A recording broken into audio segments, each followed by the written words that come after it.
Hey, what's going on, guys? It's Star Wars Dojo here today with a brand new video. I hope you guys are having an amazing day so far. The new episode of the Book of Boba Fett came out tonight, and I just finished watching it, and I'm currently making the breakdown right now. 10 out of 10. That's all I gotta say. We're gonna get into it in the video, and you're gonna see why. But yeah, hope you guys enjoy this video. Please leave a like. Please comment what you think down in the comment section below. Please subscribe, and let's get into the video.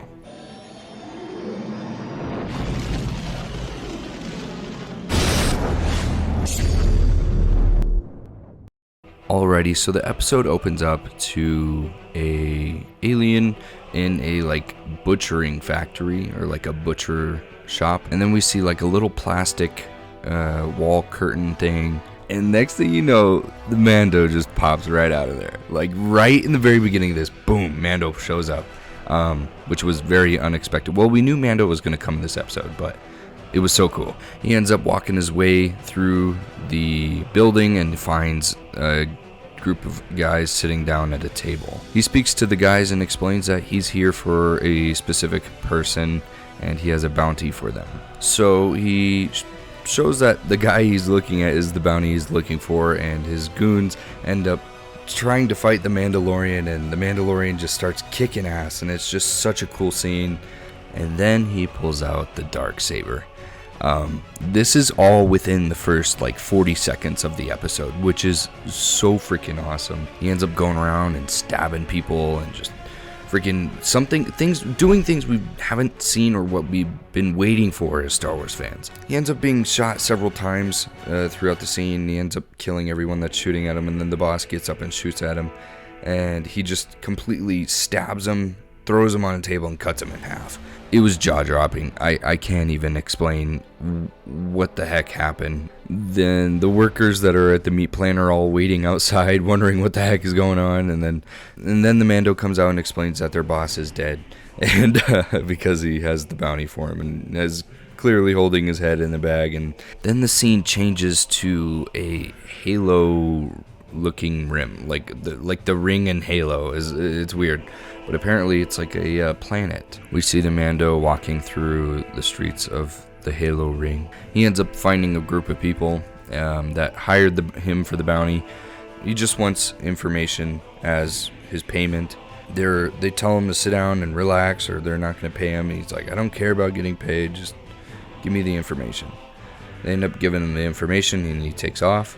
And continuously we see him limping, and we see a wound on his leg, and he's been holding his leg the entire time. It looks like he got it from the Darksaber when he was fighting the other guys. He goes down to the bottom level of this place and finds a bunch of hidden markings.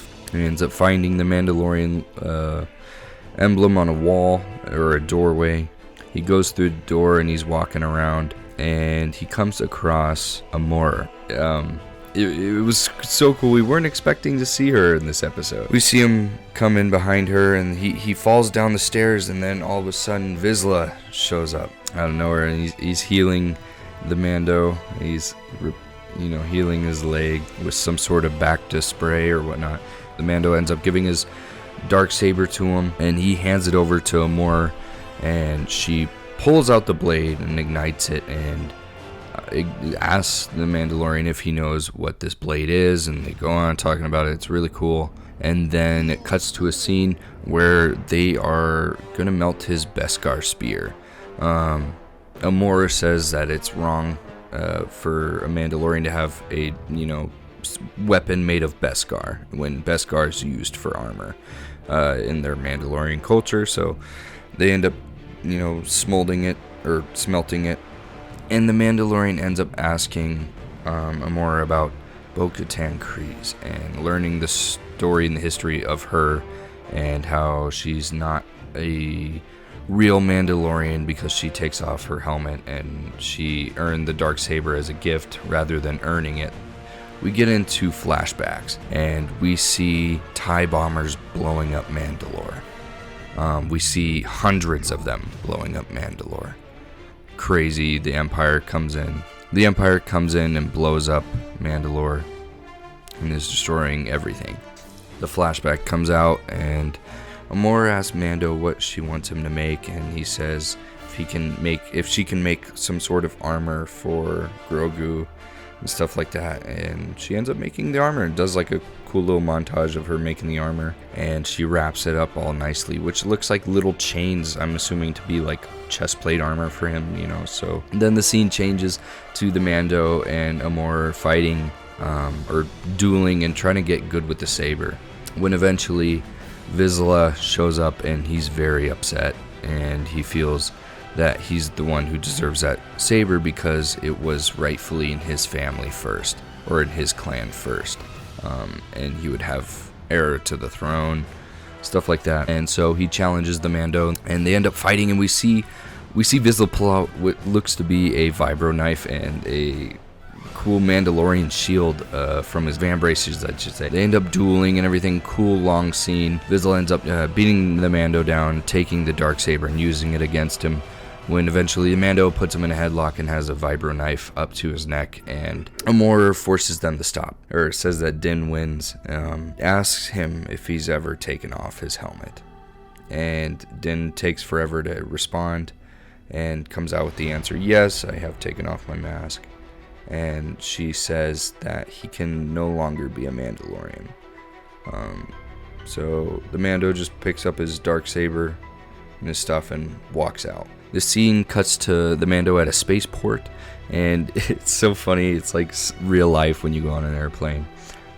He stops at checkout and has to put his weapons in like a briefcase kind of thing, because the droid stopped him and was like, you can't get on the plane. Puts all of his weapons in there, and makes people think he even puts the darksaber in there, which makes people think, is somebody gonna take? But then we see them leaving in a public bus shuttle ship and leaving the planet.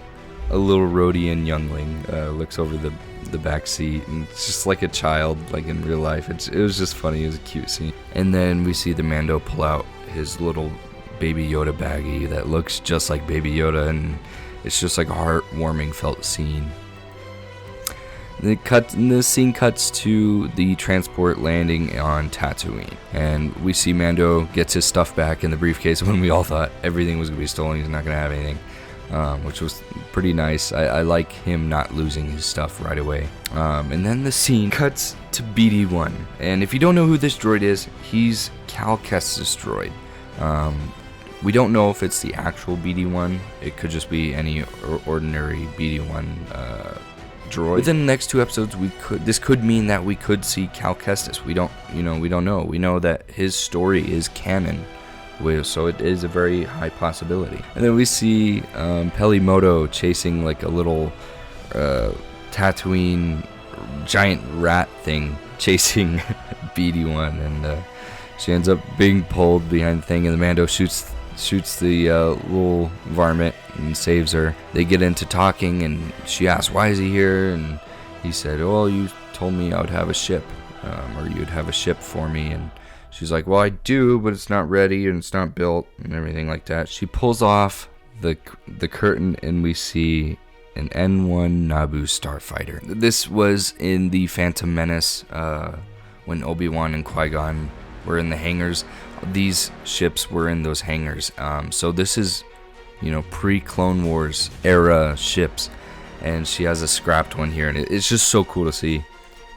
Anyways, they talk about it, and the Mando doesn't really want it, and he wants his old ship. But the reason why he doesn't have a ship, if we remember it all, it got blown up. Then it cuts to like a little montage of them actually putting the ship together, and it's so cool. And they start talking with the Jawas to get parts and everything.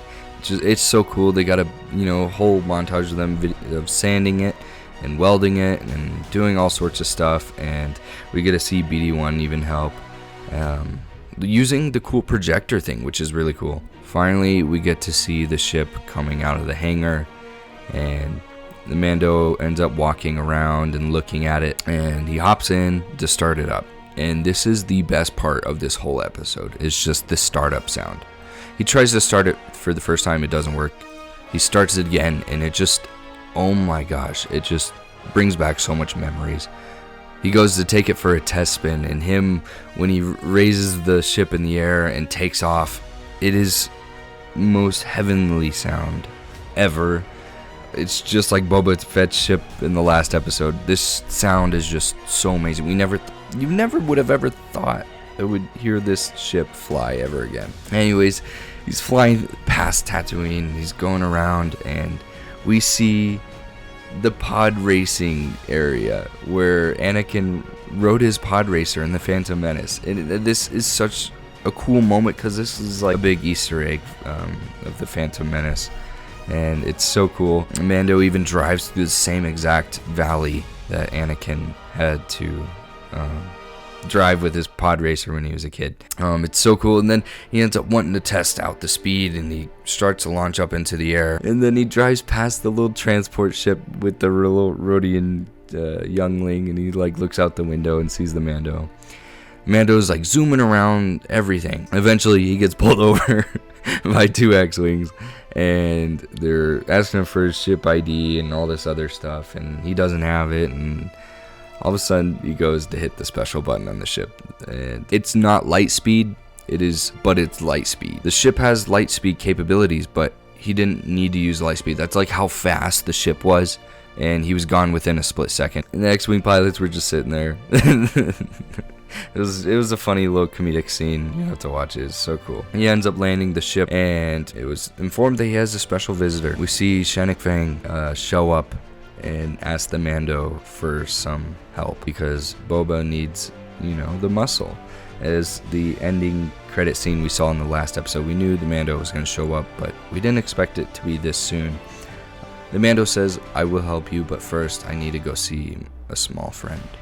And hinting at that could be Grogu. And anyways, guys, I hope you guys enjoyed this episode. It was 10 out of 10 in my opinion. It was I think it was better than the last episode. It's just getting better and better and better and better. And this was, we missed seeing The Mandalorian, and this kind of gets us more excited to watch The Mandalorian, which I feel like is very important. And this gets us very excited to watch The Mandalorian, and I can't wait.